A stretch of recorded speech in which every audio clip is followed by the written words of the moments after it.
Sekolah tua yang terkunci waktu. Ada sebuah sekolah di pinggiran kota, berdiri sejak zaman kolonial. Konon, sekolah itu pernah menjadi tempat paling bergengsi, melahirkan murid-murid berprestasi yang kemudian menjadi tokoh besar. Namun, sejak satu peristiwa tragis terjadi puluhan tahun lalu, peristiwa yang hingga kini masih jadi misteri. Pintu sekolah itu ditutup rapat dan tidak pernah lagi dipakai. Orang-orang sekitar percaya sekolah itu tidak pernah benar-benar kosong. Ada suara-suara yang masih bergema di malam hari. Suara derap langkah sepatu, suara bel masuk, bahkan tawa anak-anak yang tak lagi hidup. Beberapa warga yang nekat masuk tidak pernah kembali dengan cerita yang sama. Malam ini, aku, Raka, seorang mahasiswa yang sedang meneliti arsip sejarah, dipaksa untuk menantang rasa takutku sendiri. Aku pikir semua kisah itu hanyalah mitos murahan. Tapi, begitu kakiku melangkah masuk ke halaman sekolah, aku sadar ada sesuatu yang menungguku di dalam. Sesuatu yang ingin dilihat, sesuatu yang ingin ku dengar.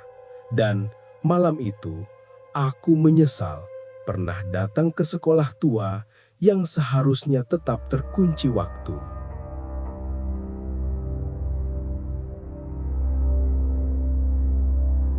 Namaku Raka. Aku masih ingat jelas saat pertama kali melangkah masuk ke gerbang sekolah tua itu. Bangunan megah yang dulunya jadi kebanggaan kota, kini terbengkalai. Cat dinding mengelupas, jendela pecah, dan rerumputan liar menelan lapangan. Aku mendapat tugas penelitian dari kampus tentang arsip sejarah sekolah ini. Tapi jujur saja, hawa dingin yang menyambutku membuat bulu kuduk berdiri. Papan nama sekolah masih tergantung miring di gerbang besi berkarat. Huruf-hurufnya hampir terhapus dimakan waktu. Aku menyingkirkan ranting kering yang menutup jalan masuk, lalu menatap halaman luas yang dipenuhi dedaunan gugur. Seolah sekolah ini menungguku untuk kembali membuka rahasia lama yang ingin tetap terkubur. Dari kejauhan, aku melihat ayunan tua berderit pelan, meski angin hampir tak ada. Rantai berkarat menimbulkan suara melengking, seperti jeritan kecil yang menusuk telinga. Langkahku terhenti, seakan ada yang duduk di sana, meski kursi ayunan itu tampak kosong. Aku memutuskan untuk masuk ke dalam gedung utama. Pintu kayu besar itu lapuk dan berderit keras saat kudorong. Aroma apek bercampur debu dan kayu lapuk langsung menyeruak. Di dalamnya gelap, hanya sedikit cahaya sore menembus jendela pecah, menyoroti debu yang berputar di udara. Tanganku gemetar saat menyalakan senter kecil dari ponselku. Cahaya putihnya memantul pada dinding penuh coretan, sebagian berupa kata-kata tak terbaca, sebagian lagi gambar simbol aneh yang tak pernah kulihat sebelumnya. Aku melangkah melewati ruang kelas pertama. Meja dan kursi berserakan. Papan tulis retak dan kapur tutih masih tersisa di atas meja guru, seakan baru digunakan kemarin. Di sudut ruangan, ada sebuah boneka kecil lusuh yang terletak telungkup. Saat ku angkat boneka itu, aku terkejut melihat wajahnya. Mata boneka sudah hilang, digantikan dengan lubang hitam menganga. Jahitan mulutnya tampak baru, seolah seseorang menutup rapat rahasia di balik kainnya. Aku buru-buru meletakkannya kembali. Langkahku berlanjut ke koridor panjang. Suasana semakin menekan. Dari balik pintu kelas lain, ku dengar suara kursi diseret. Jantungku berdegup kencang, padahal aku tahu pasti tak ada siapa-siapa di sekolah ini. Aku mencoba meyakinkan diri bahwa semua hanya ilusi. Tapi tiba-tiba Terdengar suara tawa anak kecil menggema di sepanjang lorong. Suara itu ringan, namun membuat darahku membeku. Saat aku menoleh ke belakang, pintu masuk sudah menutup dengan sendirinya. Padahal tadi aku membiarkannya terbuka lebar. Kini, aku benar-benar terperangkap di dalam sekolah tua ini.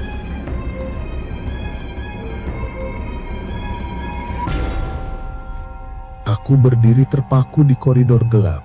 Senter ponselku bergetar bersama tanganku yang basah oleh keringat.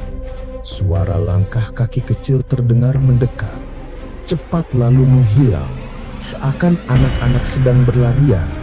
Namun saat kuarahkan cahaya ke lantai, tak ada siapa-siapa di sana. Hanya jejak sepatu kecil yang tampak basah, padahal lantainya berdebu kering. Aku mencoba menenangkan diri dan membuka salah satu pintu kelas.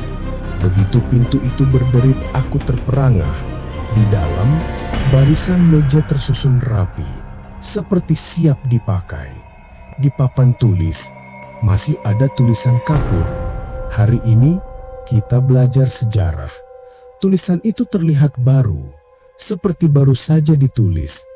Aku melangkah masuk, tapi tiba-tiba terdengar suara serentak. Bangku-bangku bergeser seakan ditarik oleh murid-murid tak kasat mata. Suara gesekan kayu memenuhi ruang, dan aku melihat bayang-bayang kecil berlarian melintasi dinding. Dari sudut ruangan, aku melihat sesosok anak kecil duduk diam di kursi murid. Rambutnya panjang menutupi wajah, seragam sekolah putih merah yang usang dan bernoda. Tangannya menggenggam buku lusuh, tapi tubuhnya tampak transparan, berkelip seperti bayangan. Anak itu perlahan menoleh ke arahku. Wajahnya pucat, mata kosong putih tanpa bola mata. Bibirnya bergerak, berbisik lirih, "Jangan buka arsip itu," sebelum sosoknya memudar dan menghilang. Suara bisikan itu tetap terngiang di telingaku. Nafasku memburu. Aku buru-buru keluar dari kelas itu dan menuju ruang guru di ujung koridor.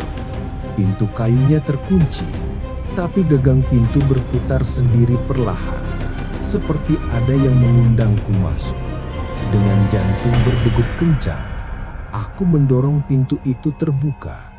Ruang guru itu berantakan, lemari arsip roboh, kertas-kertas berserakan di lantai. Di meja tengah, ada sebuah buku besar berdebu. Kulitnya terbuat dari kulit coklat kusam dengan pengait isi berkarat. Rasanya buku itu menungguku sejak lama. Saat kugapai buku itu, hawa ruangan tiba-tiba membeku. Jendela pecah bergetar sendiri, dan lampu gantung tua di atas kepala berayun pelan. Suara lirih seperti doa berbahasa asing terdengar bergema dari balik tembok. Kubuka halaman pertama dan mataku terbelalak. Isinya bukan catatan pelajaran, melainkan daftar nama murid yang hilang, lengkap dengan foto mereka. Beberapa halaman telahir kosong, namun masih ada tinta merah basah membentuk tulisan samar, "Kau berikutnya." Buku itu terlepas dari tanganku dan jatuh ke lantai. Semua pintu di koridor berderit terbuka bersamaan, mengeluarkan angin dingin yang membuat api lilin-lilin kecil di meja guru menyala sendiri.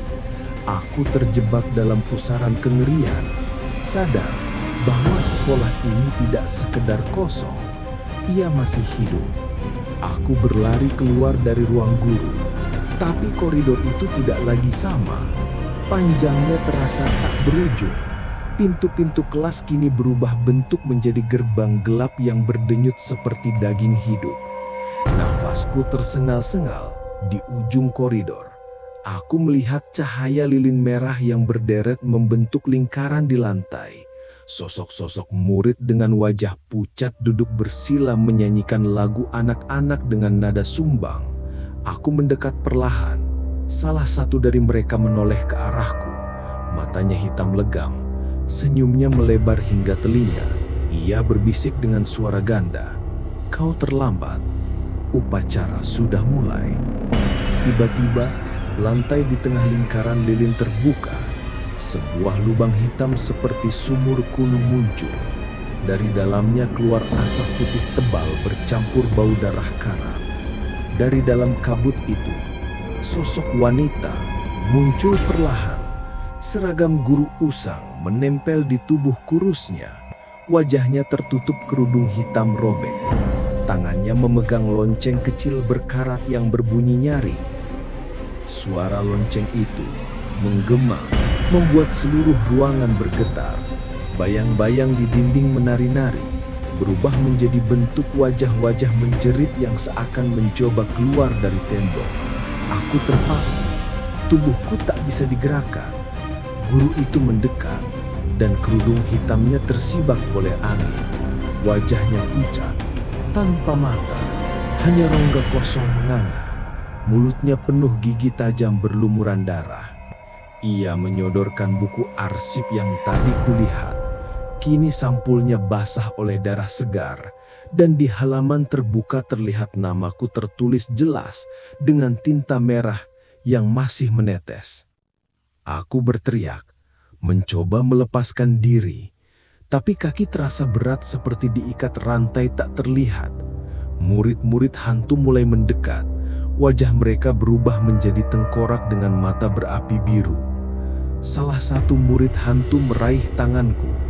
Rasanya dingin membakar, seperti kulitku disedot keluar. Aku berusaha menarik diri, tapi sebagian tanganku mulai menghitam, membusuk.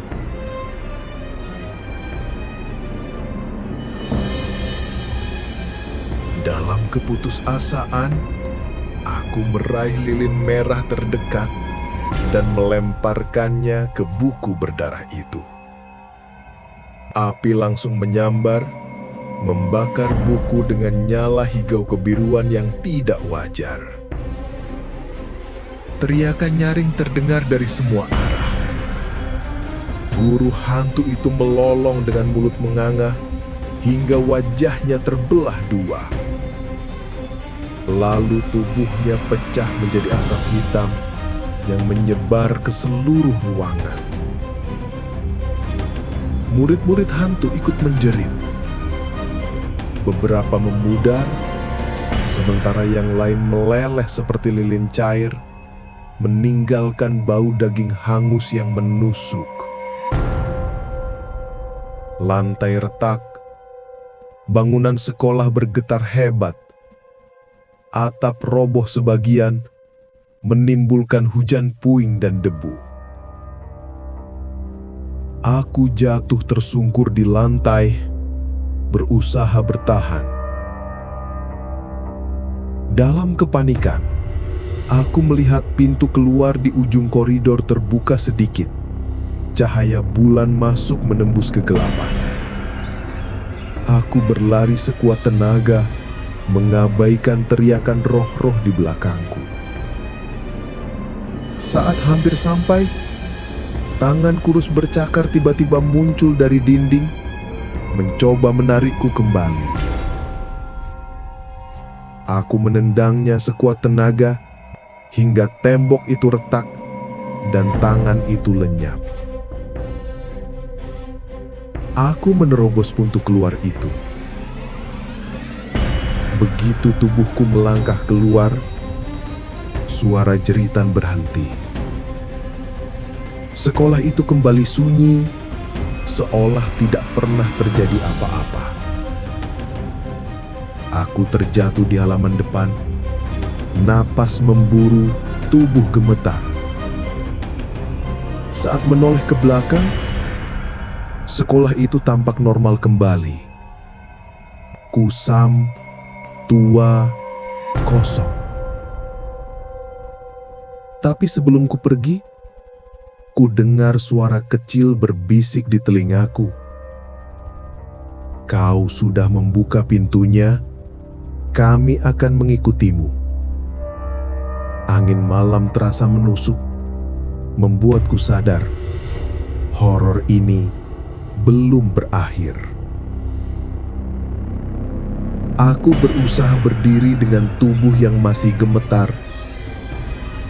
Angin malam menusuk kulit, tapi yang lebih mengerikan adalah perasaan bahwa ada sesuatu yang ikut keluar bersamaku dari sekolah itu. Aku menoleh ke kiri dan ke kanan. Jalanan sepi. Hanya ada pohon beringin besar di dekat gerbang sekolah. Dari sela-selanya, kulihat sosok anak kecil berambut panjang melambai ke arahku. Aku sudah pergi. Selesai, aku batinku. Tapi semakin aku berkata begitu, semakin terdengar jelas suara langkah kaki kecil mengekor di belakangku. Aku berhenti. Jalanan di depanku berubah samar, lampu jalan berkedip, dan tiba-tiba aku berada di koridor sekolah lagi. Buku berdarah tadi kini tergeletak di kakiku. Buku itu terbuka dengan sendirinya, halaman-halamannya bergerak cepat, hingga berhenti pada satu halaman kosong. Di sana, tinta merah mulai menulis sendiri. Raka, siswa terakhir. Aku mundur ketakutan, tapi dinding sekolah menutup rapat, memaksaku masuk lebih dalam. Cahaya bulan di luar hilang, berganti dengan kegelapan pekat. Dari kegelapan, suara bel sekolah berbunyi panjang, bukan sekali, tapi berulang kali, seperti panggilan. Dan setiap kali bel berbunyi, bayangan murid-murid muncul di sekelilingku. Sosok guru tanpa mata itu kembali. Kini lebih besar dan mengerikan, menunduk tepat di hadapanku. Ia tersenyum lebar, lalu berbisik, "Kelas baru sudah dimulai." Aku berteriak sekuat tenaga. Namun suara itu tenggelam, seakan diserap oleh tembok sekolah. Dalam sekejap, seluruh dunia menjadi hitam.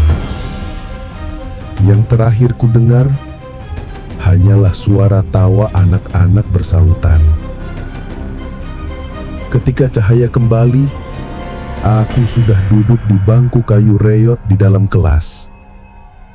Papan tulis di depan bertuliskan, "Selamat datang Raka, siswa baru." Dan aku tahu, aku tidak akan pernah keluar lagi.